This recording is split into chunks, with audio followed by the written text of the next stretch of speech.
Today we are starting the Latin America unit. Hopefully yesterday after the Chapter 11 test, you took the pre-test that was on Canvas. It was a Google form. I just wanted that as a reference point, and now we're going to discuss those questions. All right, one of the questions in the pre-test was name the entire area found south of the U.S. It's called Latin America.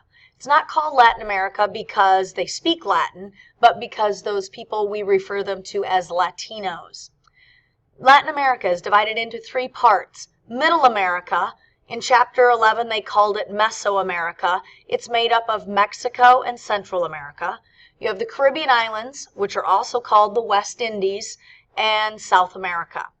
The major language is Spanish, and not every country speaks Spanish.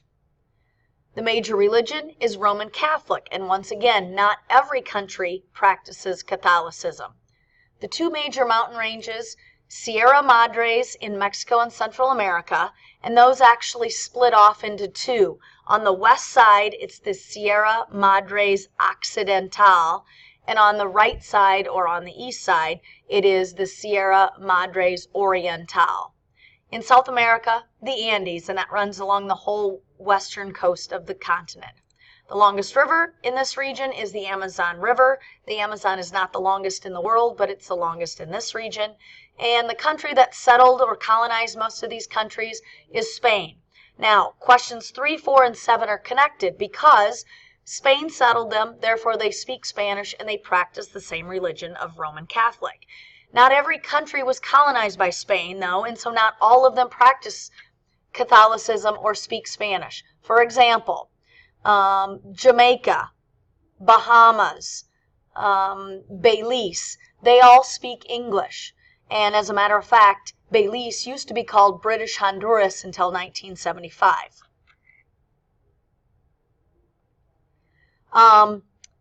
You have countries in South America that speak Dutch or French, or Brazil, Portuguese. All right, so turn to the map in your packets, and we're going to label these. And just like going through the pre-test questions, I'm going to talk more than just label the maps. You're only going to need to know the maps as far as the countries and their locations, but I have put the reference point up here of the Gulf of Mexico, Caribbean Sea, and the Pacific Ocean, so you know where that is. All right, first one, and one I would assume that you already know where it's located, is Mexico. And that was mentioned in Chapter 11, so you should be pretty familiar with where it's located and so forth. Then we have Guatemala, which is just south of Mexico, and Belize, which is also south of Mexico. So those two countries border Mexico to Mexico's southern border. Remember, Belize is one of those countries that speaks English, and as a matter of fact, there is some of the best snorkeling and scuba diving off the coast of Belize because they have coral reefs very similar to Australia's Great Barrier Reef, but at a smaller scale. The next one is Honduras, and then the little one that only borders the Pacific Ocean, it doesn't have a Caribbean border, is El Salvador. The next one is Nicaragua. And you can see here in Nicaragua, there is this large lake. As a matter of fact, there are two lakes in Nicaragua. One is called Lake Nicaragua, and the other one is called Lake Managua. One named after the country, one named after the capital. Currently, there is a system, a process that they're talking about right now, that they are going to make a canal across Nicaragua to connect the Caribbean Sea and the Pacific Ocean, and they would cut through those lakes so that they wouldn't have to, gouge out as much land because it's already water. But that's in the process, and that may or may not happen, but it's a possibility. Costa Rica is next. And then the last country in Middle America is Panama, and of course there's already a canal in Panama that the U.S. completed and has now relinquished control to the country of Panama. For a long time, the United States kind of protected it and governed it, but now it's Panama's. Next, we're moving up here to the Caribbean islands. So once again, these blue areas are just reference points. You don't need to know those for the test. All right, the furthest one to the north are the Bahama Islands. And there are hundreds of islands in the Bahama Islands. Many of them you cannot even see. Although there are about 800 islands in the Bahamas, only about 20 of them are actually inhabitable, in other words, livable. Cuba is the next island going south. Cuba, of course, is the largest island in the Caribbean, and this one has had an interesting past. We talked about the Cold War and how the Soviet Union put missiles in Cuba and converted to communism, and just last year we finally kind of opened up that Cold War era of trade embargoes and other sorts of things. So now we have a Cuban embassy in the United States, and there's a U.S. embassy in Cuba. South of Cuba is the island of Jamaica. Both Bahamas and Jamaica, remember, do not speak Spanish, so English is used there. So that tells you kind of the history of the colonization. And yes, although in Jamaica they speak English, of course, they have a dialect no different than Australian English. The next island is a large island, but it's split into two countries. On the west side, you have the country of Haiti. Haiti is considered to be the poorest country in the Western Hemisphere. It has a poor economic structure. It's got poor education. Housing is pretty poor. And a few years ago, there was a devastating earthquake, and I don't know if you remember that or not, but that earthquake, it would normally destroy a lot of countries, buildings, and infrastructure and so forth, but this one did more damage simply because it was in a poor country, and so they have no money to actually fix the buildings or to rebuild the government or the educational system and so forth. So again, this was in 2010 of March. And if my photos load up, I'll just show you a few of the photos.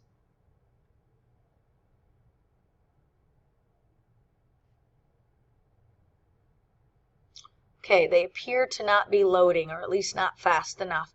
But hopefully you remember that. We did a lot of things here in the United States to send money to Haiti, and a lot of celebrities did some benefits to raise money to send that to Haiti.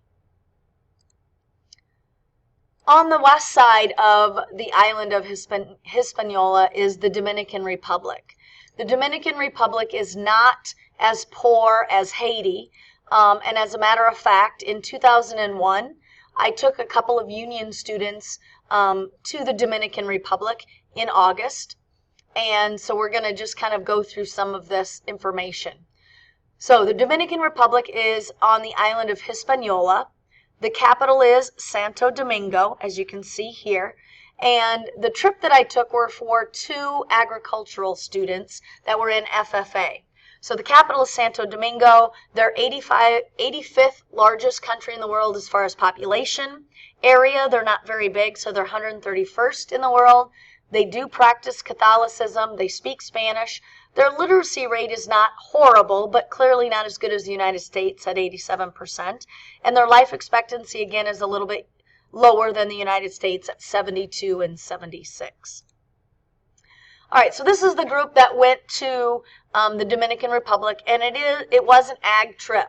So this is Becky Ward and Nicole Steffen, and so we were there representing Union FFA, and there are other students there from Indiana, Chicago, I think there was one other place, but that's where primarily these FFA organizations were from. And this here was Luis, our translator, which was a lifesaver, obviously, as we were traveling. So for 7 of the 10 days, we stayed on a campus of this Institut Superior de Agricultura, and this is where we were housed. And there weren't bars on the windows because we were locked in, but because the electricity was shut off at 7 o'clock every night. And so they didn't want anybody falling out of these open air windows or doors because there was no air conditioning. So a lot of open windows. They did have ceiling fans, but they, of course, didn't work without electricity. The other thing is you can see this rectangular thing on the top of these two pictures. That is what housed the water. There was no hot water heaters, and so our showers in the morning were quite interesting. They were never really hot showers. We had a shared bathroom, so 2 rooms were connected, and we ended up having quite a few little visitors, lots of spiders, geckos, and so forth, because again, it's there aren't any windows and it's not sealed up. And remember, this is a tropical climate. So we went out one evening and we went to this club where they were dancing the merengue, and we were being taught how to dance the merengue. And so Luis was trying to teach me to dance the merengue, and the merengue is the national music and dance, is the name of both, of the Dominican Republic, and I was awful at it. All right, this was an ag trip, and I learned a lot. I am a city slicker at heart, and so I am not a farm kid. So I learned a lot about farming and agriculture. So pineapples, obviously it gets its name because it kind of looks like a pine cone, and the pineapple plants look like the top of a fresh pineapple. If you've ever been in the store and seen a fresh pineapple, you've seen the top. Literally, if you cut that top off and planted it, it would grow into this plant. Only 1 pineapple at a time grows. Hawaii, of course, makes a lot of pineapple, but so does Mexico, Honduras, the Dominican Republic, the Philippines, Thailand, Costa Rica, and China, and other parts of Asia. So these cute little pineapples, 1 grow at a time. So you have this whole field of these rows of the pineapples, and I tell you, it was the best pineapple I've ever eaten, and I have been in Hawaii. Bananas. It's not actually a banana tree. That's a misnomer. It's a banana plant because it doesn't have any bark. It's considered to be an herb because the banana is actually a seed. So we went to a banana plantation. Here you can see the pod that is grown, and then here's the bunches, and then they bag them and they cut them green and they put them on this railing over here back to the station here, and they wash them off, and then they're shipped off green. Rice. Again, it was grown in the Dominican Republic, not really what you think of as rice, but again, the rice paddies, so it has the wet soil underneath and so forth. Coffee. The coffee here supposedly is some of the best in the world. I'm not a big coffee connoisseur, but we went here, and again, these coffee plants are grown on the side of the mountain underneath these other trees, and they say coffee that's grown in the shade has a different flavor than coffee that's grown in the sun. Some other things that they grew, and this was probably my favorite, was cacao. Now cacao, these pods right here, actually makes cocoa or chocolate. And so these are all the countries that produce it. The Dominican Republic is not at the top, but you can see for it being such a small country, it seriously plays a role in the chocolate production.